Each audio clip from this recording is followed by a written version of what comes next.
She sat in the courtroom, playing the grieving widow, composed and calm. But as the trial unfolded, shocking evidence emerged, twisting the story everyone thought they knew, and shattering the life she thought was untouchable. You were charged with Monica Sementilli, is that correct? Yes, You see her seated over there? I do. Before the mansion, the Porsche, and the pool, Fabio Sementilli built his life with hair. In the early years, he and his sister Mirella ran a busy salon in downtown Toronto. They spent long days cutting, coloring, and winding endless perms, earning dents in their fingers from perm rods. But the place where Fabio truly stood out was the international hair show circuit. He competed in cities like Las Vegas, New York, and Miami, racing to finish creative looks in minutes. His confidence, color-filled outfits, and bold stage personality made him unforgettable. Sometimes he even performed in a Scottish kilt. He quickly became a star in the beauty world.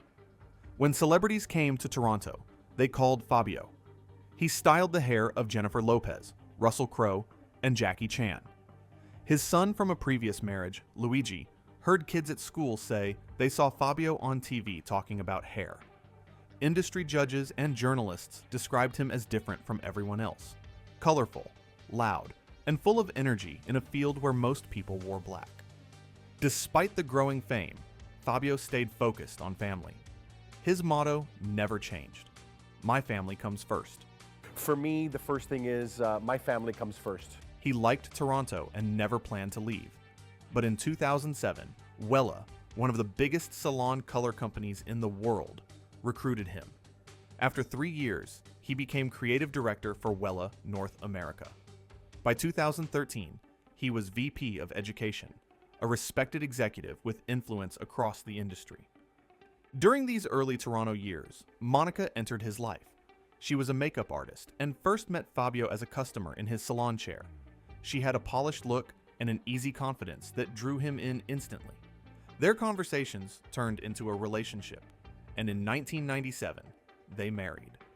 Friends believed the match was strong. He was charismatic and driven, and she appeared steady and supportive. Together they had 2 daughters, Jessica and Isabella. Their home life seemed calm and structured. Nothing about their house or their daily routines suggested anything dangerous could ever reach them. When Fabio's promotions demanded a move to Los Angeles, the family left Toronto and settled into Woodland Hills. They bought a large, comfortable house in an upscale neighborhood. The home offered privacy, a backyard pool, and space for the growing demands of Fabio's career. Soon after came the Porsche, long afternoons by the pool, and a lifestyle shaped by Fabio's success. The Sementillis made friends quickly, blending into the neighborhood and appearing like a happy, well-adjusted family. From the outside, Monica had everything: luxury, stability, and a husband who worked tirelessly to give her and the girls the best life possible. But behind her steady expression was a secret she protected carefully, one that would soon break the world Fabio worked so hard to build. While Fabio traveled constantly for Wella, Monica began building a life that lived underneath the one everyone could see. She showed no cracks, no nervousness, no guilt, but she was living in 2 parallel worlds: the public life of a wife and mother, and the hidden life of a woman chasing danger, attention, and something she claimed she was missing. The secret life began with another man. His name was Robert Baker. To most people at LA Fitness, he was the charismatic racquetball coach who ran the league with military precision. Muscular, confident, and sharp-tongued, he carried himself with an energy that stood out. People described him as dirty sexy, the kind of man who knew he was being watched. But behind the confidence was a long trail of secrets. He was a registered sex offender, a former adult film performer, and someone who had worked as a suitcase pimp, managing women in the porn industry. None of that was known to Monica or her friends at the time. Monica met him through racquetball, and the spark between them ignited immediately. She had a comfortable life: gardener, pool boy, vacations to Maui, Cabo, and the Virgin Islands. But routine had turned into boredom. Fabio adored her, danced with her in the kitchen after business trips, and gave her every luxury she asked for. But she wanted more. With Rob, she felt something dangerous, exciting, and forbidden. They started with playful comments, then inside jokes, then long private conversations. Soon, messaging became constant. First through regular texts, then through encrypted apps. By the summer of 2016, Monica was spending afternoons at Rob's apartment in Canoga Park. Evidence later pulled from Rob's Dropbox and Monica's iCloud showed nude selfies, explicit exchanges, and photos of Monica writing Mrs. Baker in lipstick on his bedroom mirror. Detectives would later testify that they behaved like two people who believed they were soulmates, living inside a fantasy built on adrenaline and secrecy. But what began as an affair quickly turned into something far more calculated. In these messages, Monica shared her frustrations, her boredom, her desire for independence, her claim that she felt trapped. Divorce wasn't an option in her traditional Italian Catholic family. She had no job and no financial stability of her own, and Baker, earning modestly as a racquetball coach, could not support the luxurious lifestyle she refused to give up. There was one obstacle between Monica and the life she imagined: Fabio. The volume of communication between Monica and Rob grew obsessive. On the day before the murder, they exchanged more than 100 messages. On the day of the murder, they messaged almost nonstop.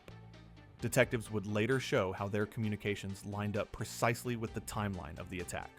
Messages before the killing, silence during it, then texts and calls immediately afterward. Rob wasn't just another lover. He was a man who followed instructions. Someone who treated Monica's texts like orders. Christopher Austin, a friend of Rob's, later told investigators that Rob said Monica wanted her husband gone. Austin testified that Rob responded to every message from Monica, as if each one dictated his next move. And when police examined phone records, they discovered a pattern. Whenever Monica reached out, Rob shifted his behavior. Robert Baker lived a life defined by chaos.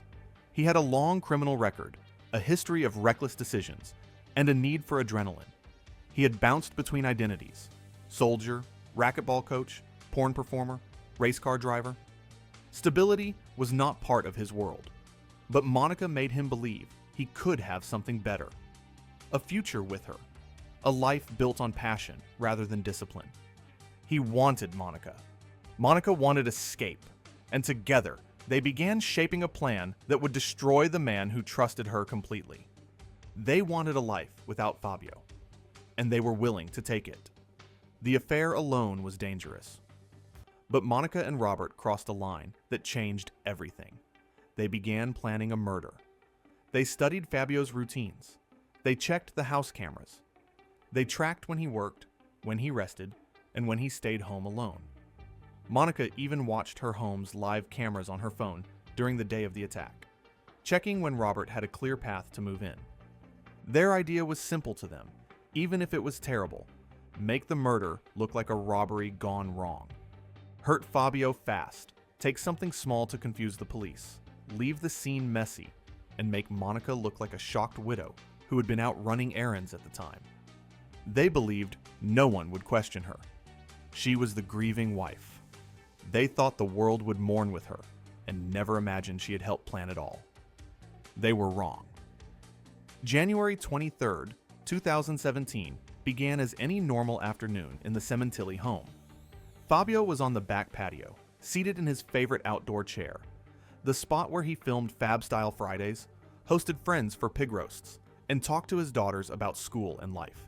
Hey everybody, Fab here for Fab Style Fridays. The fire pit was lit, the TV was on, and the house was quiet. His daughters were out, and Monica had stepped out to the grocery store.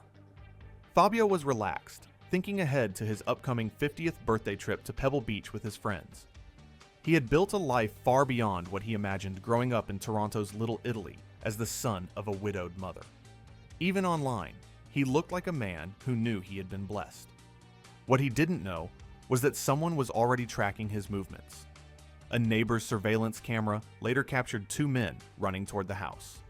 They approached through a suspiciously unlocked door and moved quietly toward the backyard. Fabio had no warning, no sign that danger was seconds away. The attack was sudden and violent. The killer struck him repeatedly with a knife, wounds to his face, jaw, neck, chest, and thigh. Fabio fought, but he was alone and unprepared.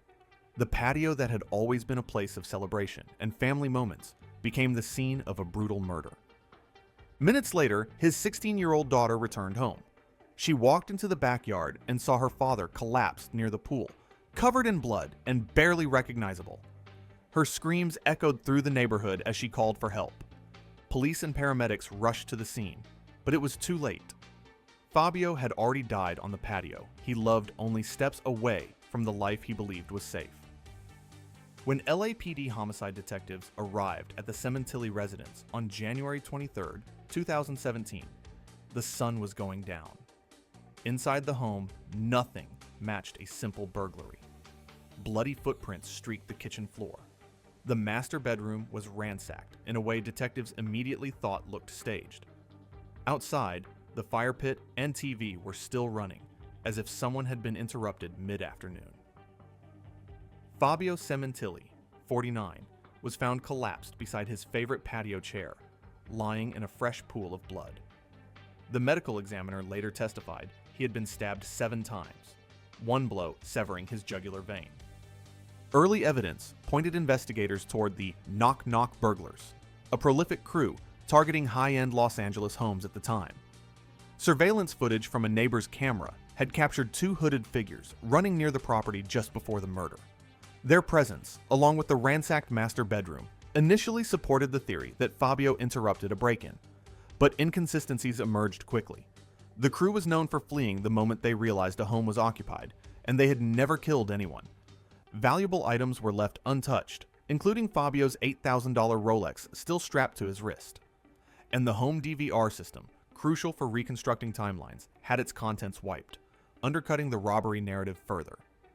Detectives then shifted focus inward. Monica Sementilli's behavior raised questions almost immediately. Friends and relatives later told investigators she began pushing Wella, Fabio's employer, for his $2.2 million life insurance payout the very night he died. At the wake, Fabio's sister noticed Monica sitting unusually close to a man she did not recognize, Robert Baker, a racquetball coach Monica had been secretly seeing. A neighbor later spotted Baker with a fresh bandage on his hand and quietly sent the photo to detectives. Soon, investigators abandoned the burglary theory entirely. Tracking devices placed on Monica's Mustang and Baker's car revealed months of secret meetings, parking lot makeouts, and trips to Las Vegas. On June 14, 2017, police pulled Baker over with Monica in the passenger seat and arrested them both for Fabio's murder. They were placed in a wired patrol car without knowing it. Monica's first words were, "Don't talk." Yet, despite the arrests, the case hit a standstill. Much of the evidence remained circumstantial. Prosecutors argued Monica shared security information with Baker, created an alibi by leaving the house at a key moment, and accessed her home's IP address during the murder window, suggesting she watched events unfold remotely. They emphasized her affair, her immediate fixation on the insurance payout, and her inconsistent statements, portraying her as a manipulator who guided Baker through the planning. The defense countered that there was no direct communication, no text, no call, and no recording tying her to a murder plot. They argued she hid the affair out of shame, not guilt, and that her inquiries about insurance stemmed from financial fear, not premeditation. Surveillance footage remained grainy, and nothing proved Baker ever downloaded or used the home security app. Defense lawyers insisted that, beyond infidelity, the prosecution had no hard evidence of conspiracy. But detectives never believed Baker acted alone. From day one, the footage of 2 hooded figures suggested a second attacker, an unknown accomplice whose identity would later break the case wide open and set the stage for the next phase. For 6 years, Monica Sementilli and Robert Baker kept their connection alive through letters, fellow inmates, and recorded phone calls. She called herself Mrs. Baker, sent explicit drawings, and even accepted his jailhouse proposal. While Monica's daughters continued to defend her, Fabio's family remained convinced she had a role in the killing. Then, in July 2023, the case took a dramatic turn. Baker pleaded no contest to first-degree murder and conspiracy, receiving life without parole. He admitted to killing Fabio, but claimed Monica was innocent. Detectives, however, always suspected two attackers, a theory supported by a neighbor's camera showing two hooded men jogging toward the house on the day of the murder. Later that year, police arrested Christopher Austin, Baker's former assistant. He pleaded guilty to second-degree murder and testified for the prosecution, admitting he helped kill Fabio and stating that Monica wanted her husband dead. Monica's defense argued there was no message, call, or recording proving she ever expressed a desire for Fabio's murder, insisting Baker acted alone and invented her involvement. Prosecutors countered with a clear narrative. Monica left the front door unlocked. Baker and Austin entered quietly, and Fabio was ambushed while relaxing outside.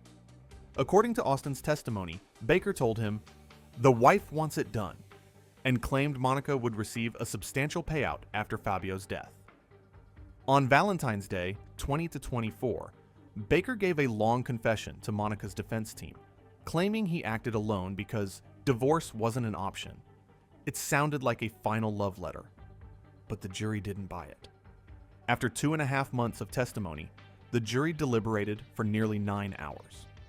On April 11th, 2025, Monica Sementilli was convicted of first-degree murder, conspiracy to commit murder, murder for financial gain, and the lying in wait special circumstance. The judge labeled her the mastermind, stating that Baker did not have the intelligence to plan such a brutal, well-thought-out slaughter. Monica was sentenced to life in prison without the possibility of parole. We, the jury, in the above entitled action, find the defendant, Monica Sementilli, guilty of the crime of murder in violation of Penal Code Section 187A, a felony as charged in Count 1 of the indictment. We further find the murder to be of the first degree. We further find the allegation that the murder of Fabio Sementilli was intentional and carried out by the defendant, Monica Sementilli, for financial gain within the meaning of Penal Code Section 190.2A1 to be true. We further find the allegation that the defendant, Monica Sementilli, intentionally killed the victim by means of lying in wait within the meaning of Penal Code Section 190.2A15 to be true. Dated April 11th, 2025, juror seat number 10, four-person.